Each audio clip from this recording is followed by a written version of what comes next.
আসসালামু আলাইকুম, সবাইকে ওয়েলকাম জানাচ্ছি আমার চ্যানেলে। এখন হচ্ছে সকাল 8:22। আমরা বেরিয়ে পড়েছি দিল্লি শহরটা ট্যুর করার জন্য। তো আমরা সিটি যে ট্যুর সার্ভিস বাসগুলি আছে সেগুলির টিকিট নিয়েছি রাতেই।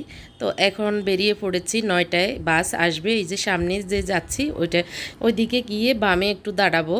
তো আজকে টিকিট হচ্ছে দুইজনের 700 রুপি। তো 700 রুপিতে সারা শহর ঘুরবো। জামে মসজিদের উল্টা দিকে আমরা এই হোটেলে ছিলাম। তো এই এলাকাটা মুসলিম এলাকা, এটা আর কি। আমার পিছনে যে মসজিদটা দেখা যায় এটা হচ্ছে মসজিদের জামে মসজিদ। এটা 1 নম্বর গেট। 1 নম্বর গেটের পাশেই হচ্ছে সব মুসলিমদের খাবার দাবারের দোকান, হোটেল। এই রোডটা আর কি, যে পাশের এই রোডটা। তো আমরা এখানে বাস আসবে, এখানে দাঁড়িয়েছি।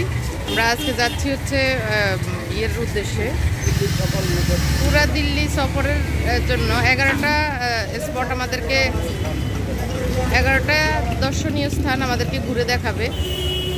তো দেখা যাক বাসে করে ঘুরার একটু আর কি অভিজ্ঞতা কেমন হয় সেটা দেখতেছি। এখনো আমাদের হাতে আধা ঘন্টা সময় আছে, এই জন্য আমরা নাস্তা করে নিচ্ছি। এটা হচ্ছে সবজি, এদের দেশের সবজি, আমাদের দেশের মটর। আর এখানে হচ্ছে ডাল আর রুটি। হ্যাঁ, আমাদের দেশের ছোলা আর কি। তো এই হোটেলটাতে আমরা খেয়ে নিচ্ছি বাইরে থেকে লোকাল খাবার। এটা চলে এসছে রাজধানী এক্সপ্রেস নামে। তো আমরা উঠে যাচ্ছি এখন। জাস্ট 9টায় গাড়ি চলে এসেছে। আমরা গাড়িতে, আমি উঠে বসেছি, আমার হাজব্যান্ড আবার চা খেতে গেছে। আমরা ফার্স্ট প্যাসেঞ্জার, এখন মাত্র বসলাম, এখনো গাড়ি পুরোটাই খালি।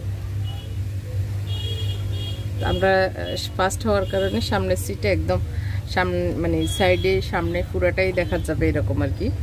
তো একটু মনে হবে কষ্ট হবে, কারণ হচ্ছে যেহেতু অনেক মানুষ নিয়ে নামবে, টাইম দিবে এত মিনিট, এক জায়গায় এত মিনিট করে ঘুরে চলে আসতে। তো ওই রকম আর কি সিস্টেম।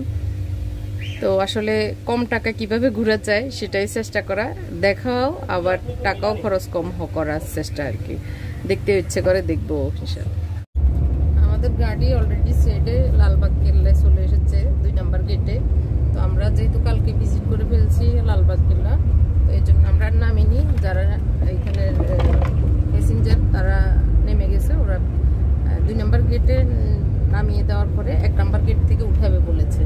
তো আমরা এই 2 ঘন্টা হয়তো অন্যান্য কিছু দেখাশোনা করবো, রাস্তাঘাট, এলাকা।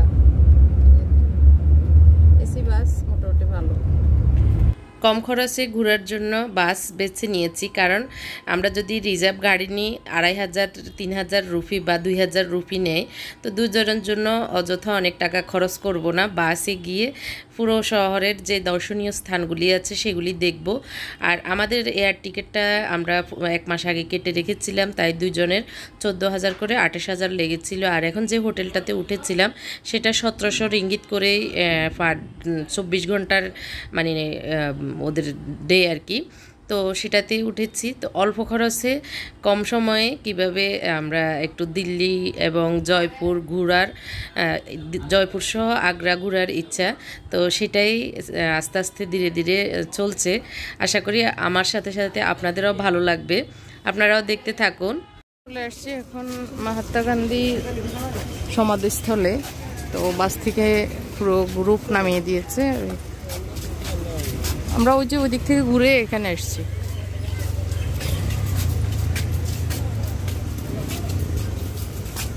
আমাদের দেশের জিয়ার কবর যেরকম রাখছে এরকম আর কি।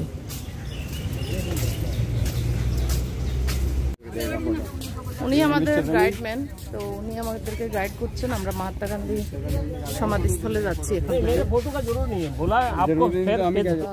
ছবির অভাব আছে,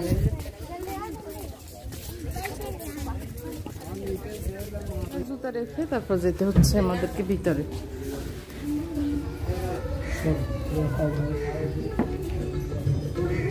এত গরম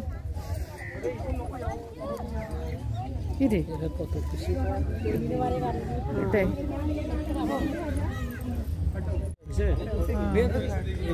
আমাদের নিতে হবে। কি একটু তুলতে মারি। পুরো জায়গাটা হচ্ছে এরকম।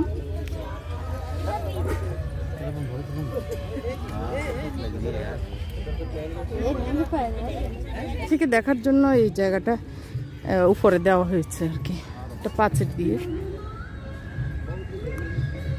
তবে সুন্দর, নিট এন্ড ক্লিন, ঘাস দেওয়া আছে। আমরা এখন মহাত্মা গান্ধীর সমাধি স্মৃতিসৌধ দেখে চলে যাচ্ছি গাড়িতে। গাড়ি থেকে আবার আরেকটা স্পটে আমাদেরকে নিয়ে যাবে। মহাত্মা গান্ধীর স্ট্যাচু এখানে, আমাদের গাড়ি পার্কিং হয়েছে এখানে। ওই পারে হচ্ছে মহাত্মা গান্ধীর সমাধিস্থল।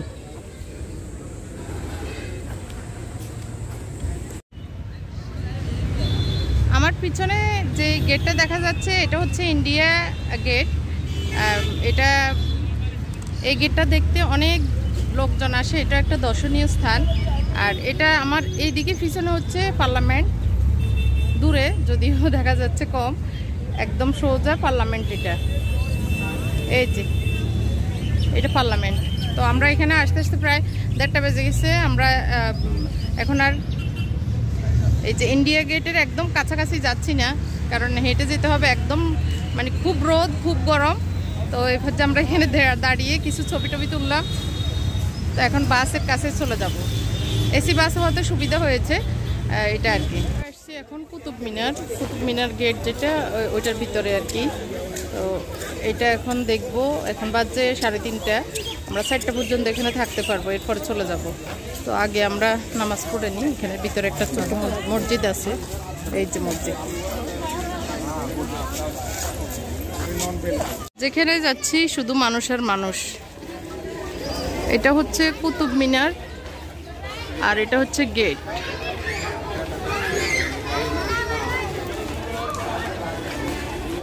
এই ঘরটার সামনেই আরবি লেখা, মেবি বিসমিল্লাহির রহমানির রহিম, বুঝতেছি না, ক্যালোগ্রাফি টাইপের।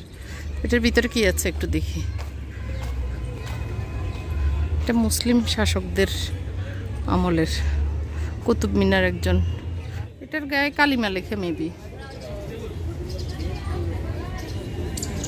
কবর ইয়ের কুতুব মিনারের মোগল শাসকের কবর হইতে পারে, কিন্তু এত অযত্নে। এটা পাথরের তৈরি।